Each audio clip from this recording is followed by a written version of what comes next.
Okay, that's great. So this is a subject suggested by Paula Preston. Thank you very much for that idea, Paula. And that basically is various ways of reducing food waste and saving energy in the kitchen.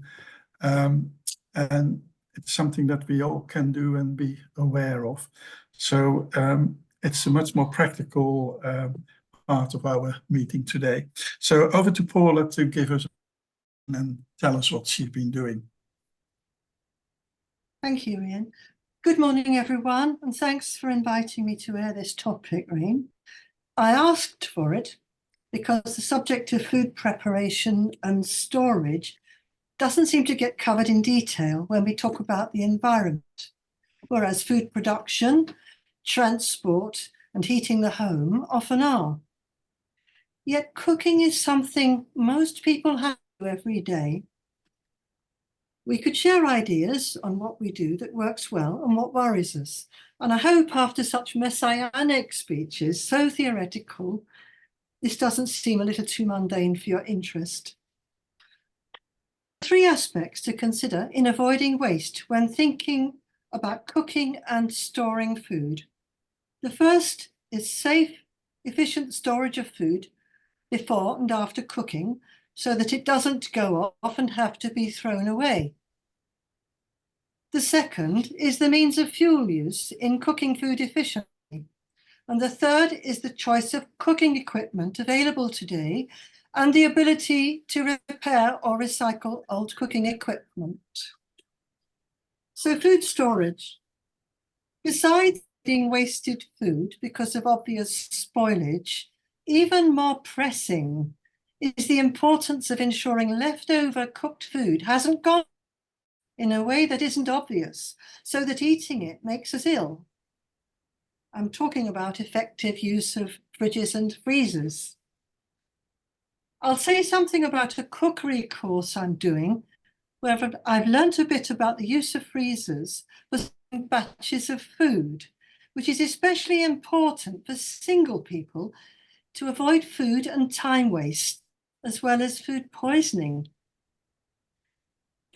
I hope you have many tips to offer. I had a problem with jars of sauce going off. For example, sauce, which I use for a quick dish of spaghetti. If you don't know, it's a green sauce, and it's easy to miss a green mold that forms around the sides of the jar if it's been opened for a few weeks, even if it's been kept in the fridge. I was told pesto can be frozen in pellets and put in the freezer. Someone gave me the tip of using an ice tray. Once the jar of pesto is opened, what remains in the jar can be spooned into the sections of the ice and frozen.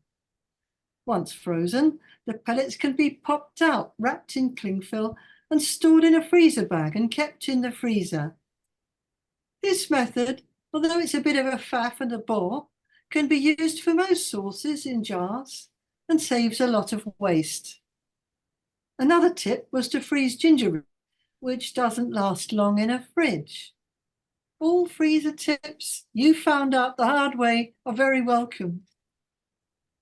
Now I'll move on to cooking food. Another aspect is the means of cooking food that are available to us now.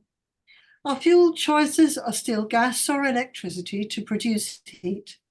The number of devices for providing this heat to our food has multiplied, and some of us may have an array of cooking devices, in addition to traditional hobs. Some of these may be wasteful fads that take up space and end up in landfill. Others may be successful improvements to traditional cooking methods. I think we could have a valuable exchange of ideas on which methods genuinely save fuel and time, as well as cook food so that it is delicious. I'm just going to show you 2 I've got. This one, this here is a rice cooker. It can also be used for steaming vegetables in this tray at the same time.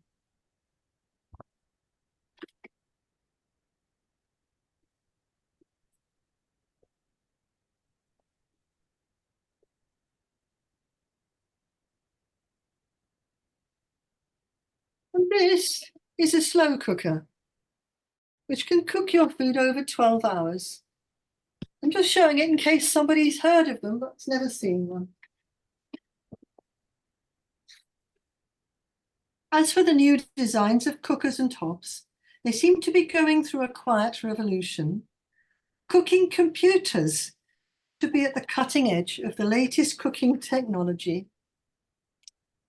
There are so many choices of cooking gadgets now. It's confusing, and it would be great to hear what other people use in their kitchens and what is good from the point of view of fuel use, time use, and how well food is cooked. Apart from the ones I've shown you, we also have slow cookers, which I've shown you, microwaves, and a much praised item I've heard about called a Thermomix. I'm told it both mixes and cooks food. Older, smaller gadgets include toasters, toasted sandwich makers for drinks. In addition to kettles to heat water, there are coffee making machines that produce coffee from encapsulated pellet coffee, rather like coffee machines found at work. And we might have a memory of adverts for the Goblin Teasmade that made your tea before you'd woken up. Which innovations are worth it and are an improvement?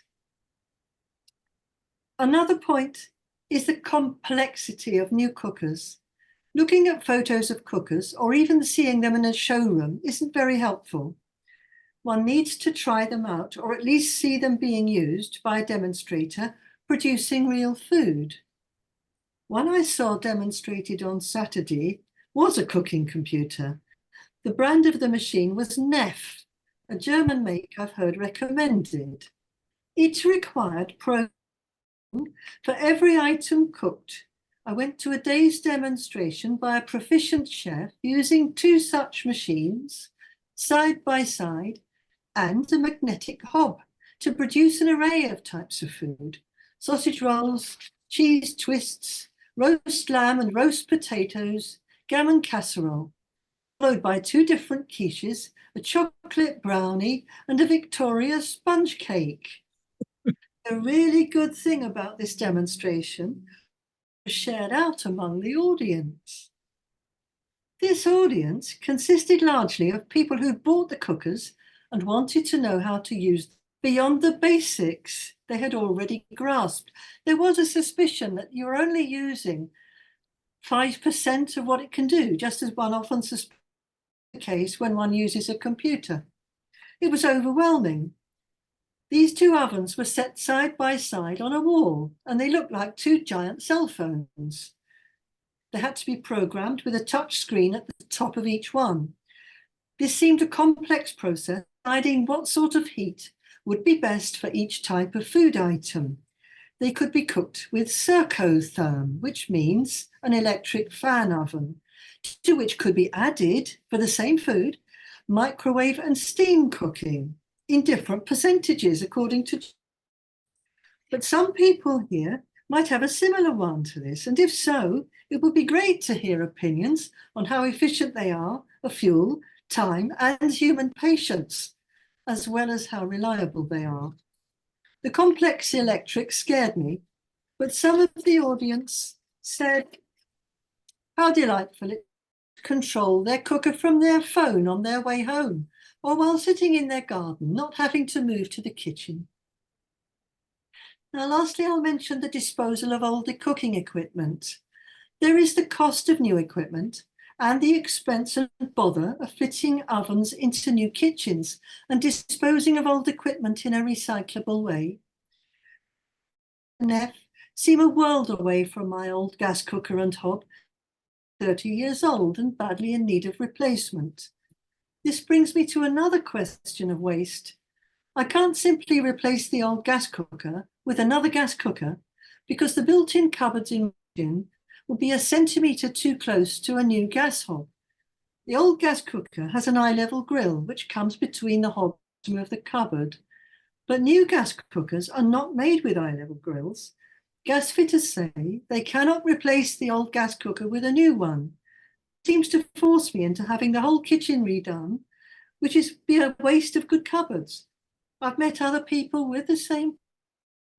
I've seen old kitchen equipment fly tipped, but there have been some initiatives to recycle it. For example, I had a delivery from John Lewis recently and to take away small electronic items free of charge for recycling. So I was able to rid myself of an obsolete computer monitor.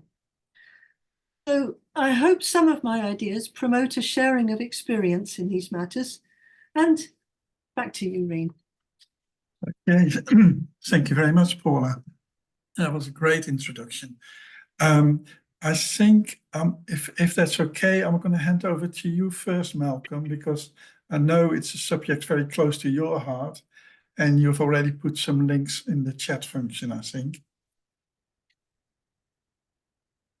Yeah, you are still muted, Malcolm.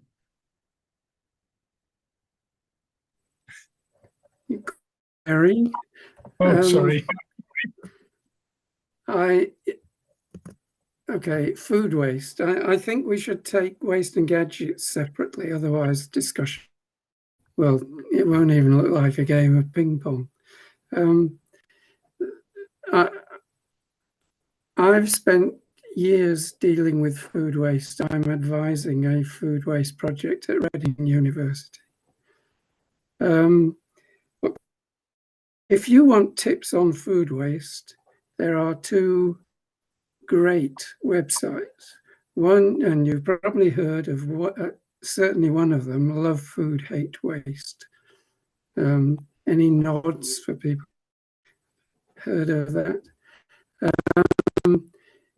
And the links there, that's for households. It's got absolutely tough tips, probably too many. You have to find your way around. The other one is Guardians of Grub. Now, Guardians of Grub is for the industry, is for caterers, but the sophistication of the ideas in there, you'll find plenty of adaptable. Well, you'll find that the sophistication of the ideas may more to you than the really mundane things in Love Food, Hate Waste. My experience, you cannot just take it. You must adapt it to your own circumstances. So I'm very skeptical about that. But what Paul was talking about rang one bell, which is, if you ever heard of the What Works centres, of which the main one that everybody knows about is NICE, the medical, the medicines, not so much regulator as assessor that recommends drugs to the NHS. They are the largest of what are officially called the UK What Works centres. And if we are going to sharing tips, then we really want to do it along the lines of a What Works centre. And I won't go into that unless we do end up deciding to do that kind of thing. Okay, thanks, Mark. Thank you. I've got a hand up from John. Yes, so very briefly, I discovered that our microwave had a grilling function. So for reheating a pie, it was fantastic because you have the microwave and the grill function on at the same time. So it meant that the inside of the pie got heated really well, and the pastry on the top also got nice and crispy from the grill.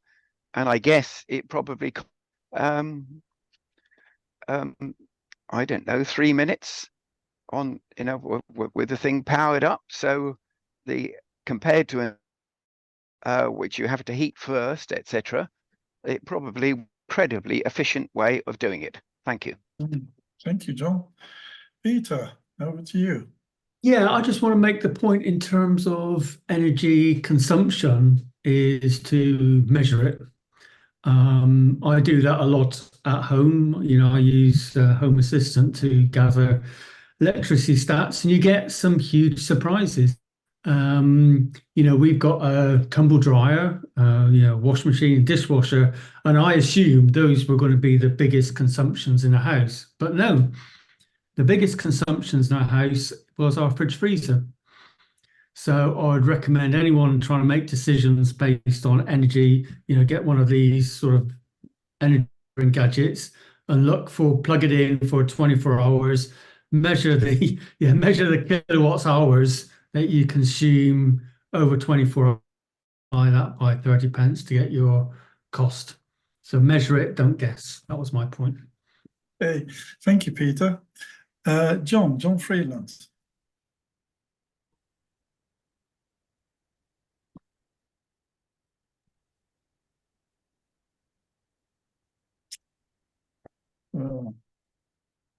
We've got the same problem again, John. We can't hear you. No, sorry. Over to Beryl. Just wait 20 seconds, okay? Hi, I think I've got on there. I just wanted to make a point about embodied energy and new appliances, really, that as quite often I end up in a dilemma. Should I actually upgrade what I've got, or should I stick with what I've got? Because I have very low usage of things. So for instance, at the moment, I'm wondering whether to get an induction hob to replace my gas hob. But the carbon in the induction hob and the effort of getting changed, and as Paula said, the waste involved of doing would that justify me actually changing my appliance? Because I actually have such low usage. If I'm only using my hob for 10 minutes every day, say, it's probably about 300 years before that's actually. And if we're really talking short-term impacts, what we can do in the short term to try and get the curve down, then the worst thing to do is to start changing your appliances. Yes, so that was my main point, really. Thank you, Beryl. That's a very good, very interesting point, and very difficult to get a final answer on, I suppose. Well, exactly, because no one says what embodied carbon is in these things, so you can't work it out. No, it's difficult. And one manufacturer might be very good. They might be using scrap metal for their products, and others using virgin steel, and it's really hard. Yeah. Anybody else? John, you still got your hand up, but we haven't been successful. Okay, I'll take your hand down. Sorry. Okay, I can't see any more hands. Nobody else has got tips for freezing or equipment that they've used? Yes, okay. Paul Beattie. You're still muted, Paul. That if I can. Yeah, that's it. Yeah. I was just going to comment on Beryl's point about hobs for cooking. I decided to get one 2 or 3 months ago, and I've been very pleased with it. I had been cooking vegetables and so on a gas cooker, and I became worried about the amount of benzene that can be produced from gas, basically, which is not a good thing to be exposed to. So that was one motion to do that, one incentive, I should say. But it worked out very well, and I believe together with the solar panels that I have, that it's very good on using less energy as well, by and large. So I would recommend that. Okay, thanks, Paul. Malcolm.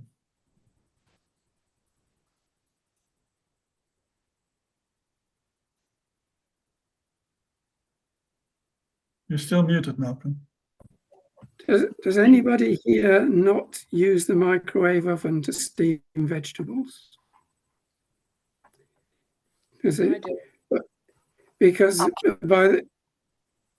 in my experience, they are cooked in 2 minutes 30 seconds, while any other way of steaming, the water would still be heating up. So it's not just energy efficient, and the microwave is the most energy efficient cooking device. Could we ask you what brand you have? Pardon? Could we ask you what brand of microwave you have? Because they do vary an awful lot. Well, they don't. It's more about the Wattage. wattage that microwaves vary. Basically, I just put a Pyrex with a tablespoonful of water underneath the vegetables, cook for 2 minutes 30 seconds for 2 people, and hey presto, you've got really nutritious, crunchy, tasty steamed veg. Thanks, How many Barry. seconds did you say? For 2 people, Yeah, about 150 grams, yeah, 2 minutes 30 seconds, 2 minutes 30. and you can quite use critical. that for. It's quite critical, really. It's slightly more for carrots. Carrots need an extra 30 seconds. Yeah, But- it's the devil's in the detail here. Yeah. I've just had a new microwave and I don't get on with it. It underdoes or overdoes and follow the instructions, nothing works. I use a microwave for cooking, for casserole cooking now. So rather than 2 hours in the oven, I do it for 10 minutes in the microwave, which I Yeah. think's got to be better. Yes. Possibly the best microwave dish is the risotto. Oh yeah, It never ceases to amaze me. It takes half the time of a saucepan risotto, but the thing is, you can be doing other things. could you put the recipe in? But you'll need a good cookbook to find a way of doing that.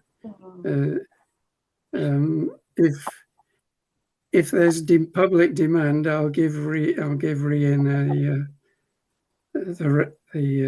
the method for doing that. But Yes, please. Okay, I'll email it around. Welcome. yeah. Or put it on the web. I don't know yet. Okay, well, thank you for that. Kathy, over to you.